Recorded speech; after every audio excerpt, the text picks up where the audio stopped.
चित विच चेता ते चेते विच दुनिया, रखे चेते दुनियादारी। बिन गरजों कर रब दे नू याद ना करदी, है असलों कोरी करारी। पर मन बिर बिन मूल दे बुझिया, जीवन जांदा ही बाजी हारी। बहुते लंघे ते दिन थोड़े रह गए, मुक जानी ऊ चोग खलारी। कर दम दम दे नाल जिक्र हजूर दा, कुल रख के अमलां वल्लों ईमानदारी। कुल रख के अमलां वल्लों ईमानदारी।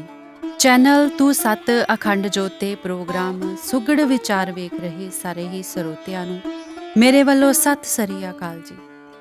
ਅੱਜ ਦੇ ਸੁਗੜ ਵਿਚਾਰ ਪ੍ਰੋਗਰਾਮ ਵਿੱਚ ਸਾਡੇ ਵਿਚਾਰ ਦਾ ਕੇਂਦਰ ਆ ਕਿ ਸਾਨੂੰ ਚੇਤਾ ਹੈ।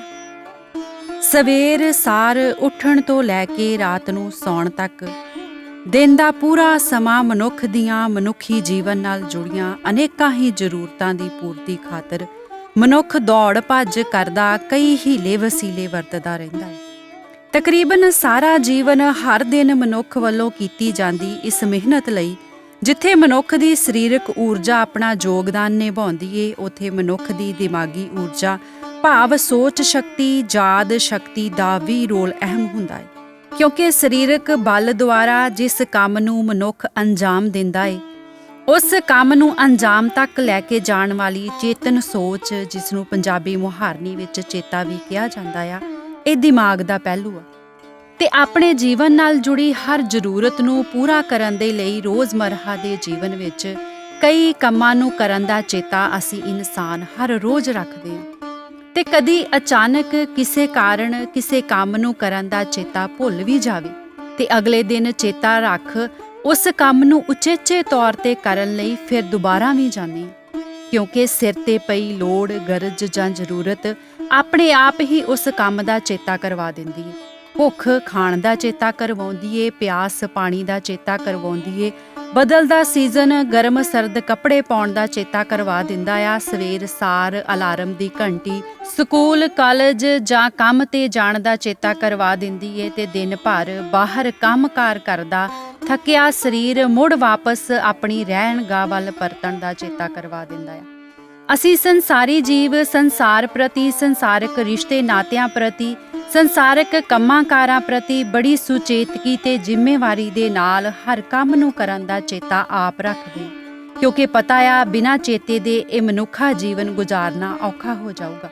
ਪਰ ਕੀ ਕਦੀ ਅਸੀਂ ਇਸ ਗੱਲ ਦਾ ਵੀ ਚੇਤਾ ਰੱਖਿਆ ਕਿ ਜਿਸ ਜੀਵਨ ਨੂੰ ਜਿਉਣ ਦੇ ਲਈ ਅਸੀਂ ਇੰਨੇ ਚੇਤੇ ਰੱਖਦੇ ਹਾਂ, ਉਸ ਜੀਵਨ ਦਾ ਦੂਸਰਾ ਸਿਰਾ ਜੀਵਨ ਦੇ ਅਖੀਰ ਨਾਲ ਜੁੜਿਆ ਹੋਇਆ ਹੈ ਤੇ ਜੀਵਨ ਦੇ ਉਸ ਅਖੀਰ ਤੱਕ ਪਹੁੰਚਣ ਤੋਂ ਪਹਿਲਾਂ ਸਾਨੂੰ ਇੱਕ ਸਭ ਤੋਂ ਜ਼ਰੂਰੀ ਕੰਮ ਕਰਨ ਦਾ ਚੇਤਾ ਗੁਰੂ ਗੁਰਬਾਣੀ ਕਰਵਾਉਂਦੀ ਹੋਈ ਆਖਦੀ ਏ, ਮਿਲ ਜਗਦੀਸ਼ ਮਿਲਨ ਕੀ ਬਰੀਆ, ਚਿਰੰਕਾਲ ਇਹ ਦੇਹ ਸੰਜਰੀਆ।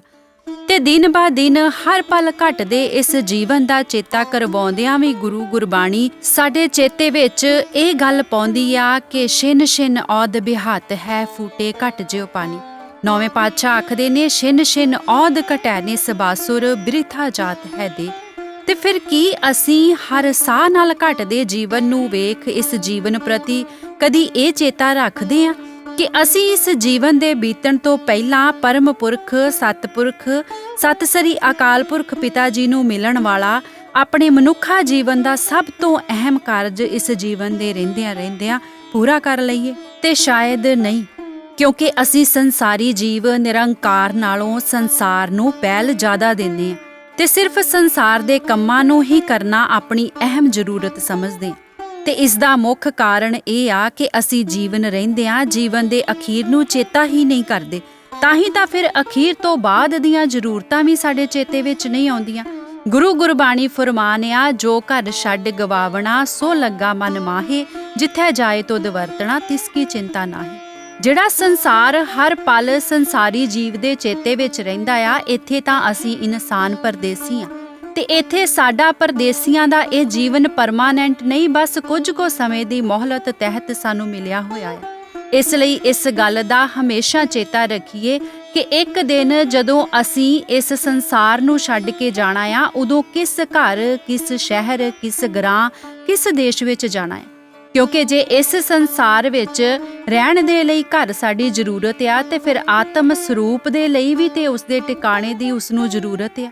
ਪਰ ਜੇਕਰ ਸਾਹਾਂ ਦੇ ਰਹਿੰਦਿਆਂ ਅਸੀਂ ਇਸ ਜ਼ਰੂਰਤ ਦਾ ਚੇਤਾ ਰੱਖਾਂਗੇ, ਫਿਰ ਹੀ ਇਸ ਜ਼ਰੂਰਤ ਨੂੰ ਪੂਰਾ ਕਰਨ ਦੇ ਲਈ ਆਤਮ ਸਰੂਪ ਦੇ ਟਿਕਾਣੇ ਭਾਵ ਉਸ ਦੇ ਐਡਰੈਸ ਨੂੰ ਲੱਭਣ ਦਾ ਯਤਨ ਕਰਾਂਗੇ, ਜਿਹੜਾ ਆਤਮ ਸਰੂਪ ਦੇ ਮੂਲ ਪਰਮ ਪੁਰਖ ਸਤਿਪੁਰਖ ਪਿਤਾ ਜੀ ਦੇ ਘਰ ਦਾ ਆ। ਇਸ ਲਈ ਇਸ ਚੇਤੇ ਨੂੰ ਸਦਾ ਹੀ ਆਪਣੇ ਚਿੱਤ ਵਿੱਚ ਰੱਖੀਏ ਤਾਂ ਕਿ ਅਸੀਂ ਇਸ ਮਨੁੱਖਾ ਜੀਵਨ ਦੇ ਰਹਿੰਦਿਆਂ ਆਪਣਾ ਉਹ ਘਰ ਘਾਟ ਖੋਜ ਲਈਏ ਜਿੱਥੇ ਸੰਸਾਰੀ ਘਰ ਛੁੱਟਣ ਤੋਂ ਬਾਅਦ ਆਤਮਾ ਨੇ ਸਦੀਵੀ ਨਿਵਾਸ ਪਾਉਣਾ ਆ।